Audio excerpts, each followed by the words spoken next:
Hello, my name is Joyce Banjak, and I am the director of the MBA program. And this second video is concerning the MBA 640, the strategy capstone, and what you're expected to do for the institutional review board. It's just going to be a very brief video overview, and I will share my screen with you now. And you will see a couple points about the institutional review board that I think are important for you to know going forward. And here we go.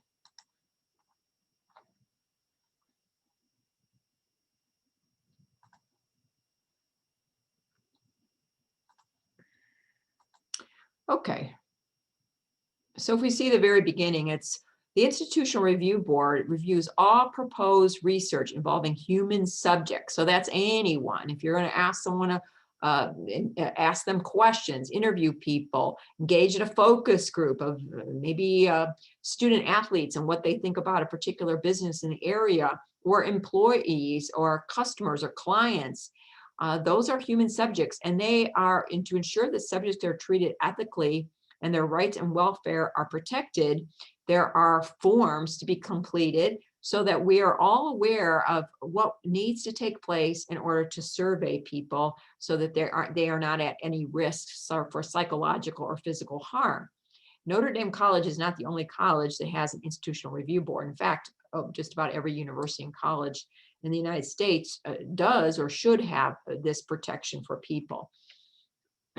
So what is it? Basically, you're going to be engaged in research in your Strategy 640. Your client project is research. There are other forms of experiential research as well, like a company study, and we are getting approved a practicum or an internship.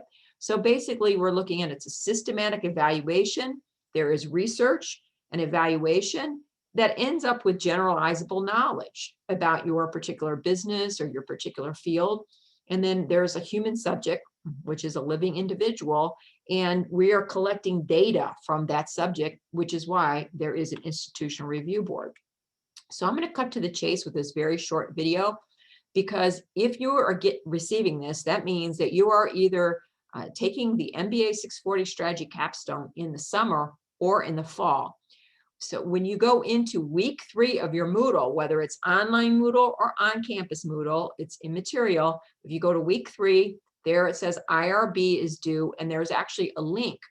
But I would suggest that you download that link earlier and you begin to look at your institutional review board proposal. So I just put it embedded some of the pieces of this in this PowerPoint, because you can see it's just basically a form. You are, as a student, you're the student researcher, so you would complete this information. I'll go to the next slide, and it gives you additional information. Now notice it says research chair and professor name and email and so forth. I am the MBA director, Joyce Banjak. So you would put that as the chair. It's director, but it's basically the same thing in higher ed. So I'm the director, you put that there. And then whatever professor you have for this course, you put the professor's name and then our emails. If you want to secure my phone number, it's right on my email message. So you can just copy that and paste that right in there.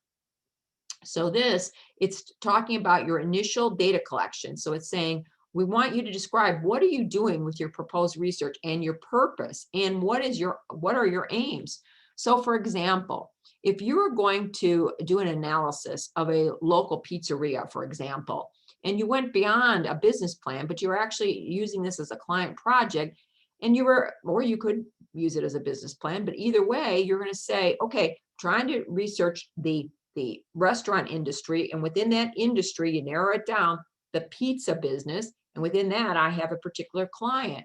And you're saying, my goal is to research how, for example, COVID and the pandemic impacted the business models of small locally owned pizzerias. Okay, there we'd have it. So that would be your proposed research. Your purpose is to study a particular industry, and in that industry, a specific pizzeria.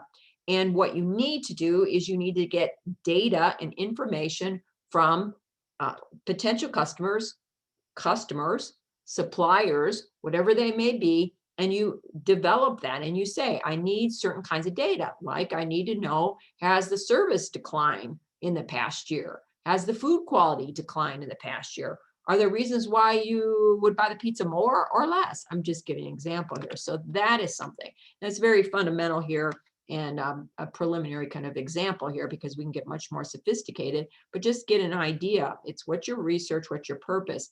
And then it talks about describing your research methodology. What are your data collection protocols? What are the characteristics of your participants, and how do you recruit those?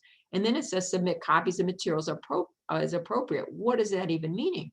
All right, so you're saying, what's my research methodology? I'm researching based upon, I need quantitative data and or qualitative data, or both. Quantitative data, as you know, we can measure it and assess it. Oftentimes we use a Likert scale survey question in order to get quantitative data from participants, such as customers or suppliers or potential customers. So you may say, I'm going to use a Likert scale with five data points in that Likert scale, like a continuous data. And you are going to describe that. And you're also going to describe if you need any qualitative research. So it might be a mixed research study where you're using open-ended kind of qualitative focus group questions or observation studies or anything like that. You're going to talk about that. And then you say, okay, that's my methodology. I'm using a mixed study. I'm using quantitative Likert scale data for survey questions. Those questions are going to be sent out through links, through emails. Oh, well, how are you going to get customer emails? Is the client going to give you the customer emails? Or are you sending it to the pizzeria itself, and then they will send it through their CRM, customer resource management systems, and they'll send it out to their customers? Or do you put it embedded into maybe a pizzeria news shop newsletter that the customers receive? But you got to think this through. So how do you reach them with that data? And then how do you, and what are the characteristics of the participants? Basically, all right, so it's all customers that are there in the pizzeria on Friday nights. Let's say you develop a system where on Friday nights you go, or Saturday nights, or whatever it may be, and then you describe the demographics. These are working people, families, but you only ask questions of people over the age of 18. You ask them of that. Okay, those kinds of things. Because if you start asking children questions, you're going to have more paperwork to do. We don't want that for this particular research. Unless you really need it, then we can talk about that. So characteristic of participants is sort of like the demographics and psychographics. And then recruitment procedures. How are you going to get these people to actually answer these questions? So if you are saying, well, I want to find out if the rugby athletes or the football or the baseball, or if they on Notre Dame, because it's a pizzeria near Notre Dame, if they are actually going over to that pizzeria, well then, okay, fine. But how are you going to get those people to respond? Maybe you say, I'm going to put up posters at Notre Dame College, or I'm going to ask professors if they will email certain students. However it may be, you've got to think it through and you list it there. Do you have any external funding for it? Probably not. Will the participants in your study come from a population requiring special protection? In other words, is there anyone there that's children under 17, elderly, criminals, welfare recipients, persons with disabilities? Who's in this population? If your participants include a population that requires special protection, how will you obtain their full consent from legal guardians? So if you go to that pizzeria and there's some little kids hanging around, there's a little game over there and they're playing, and you go, oh, I'd like to ask an 8-year-old. Well, no, you have to have protocols for that, like asking the parents, and they have to have consent. So there's much more to it than meets the eye.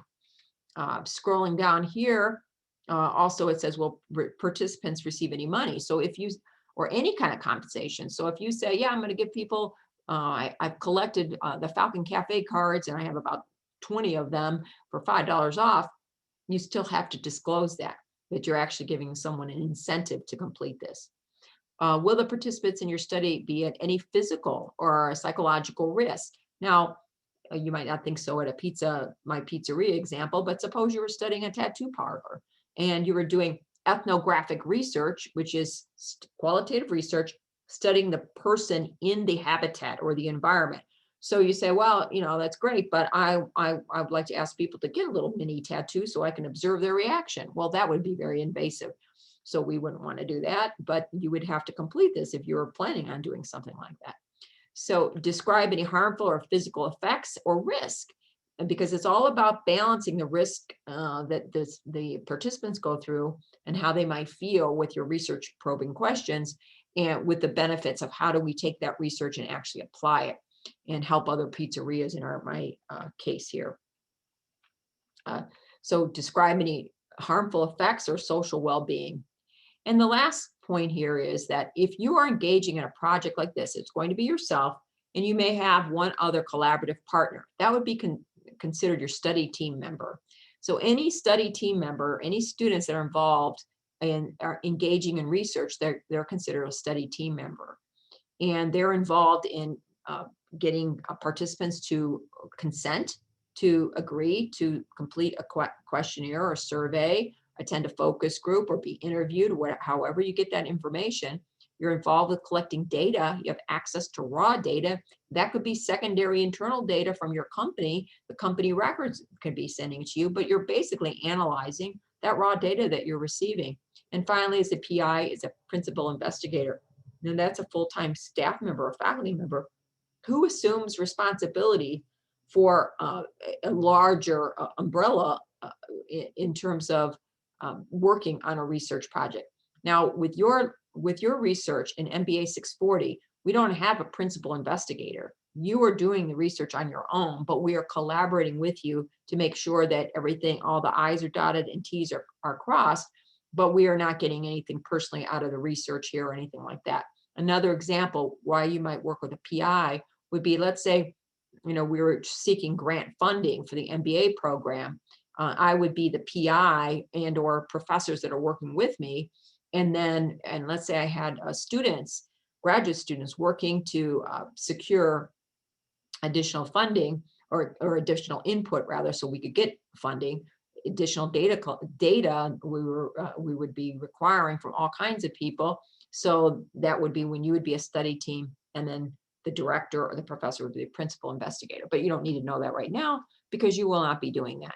So we want to get you acclimated to the world of academe and the protections that people receive when they are being asked questions, and to be sensitive to that.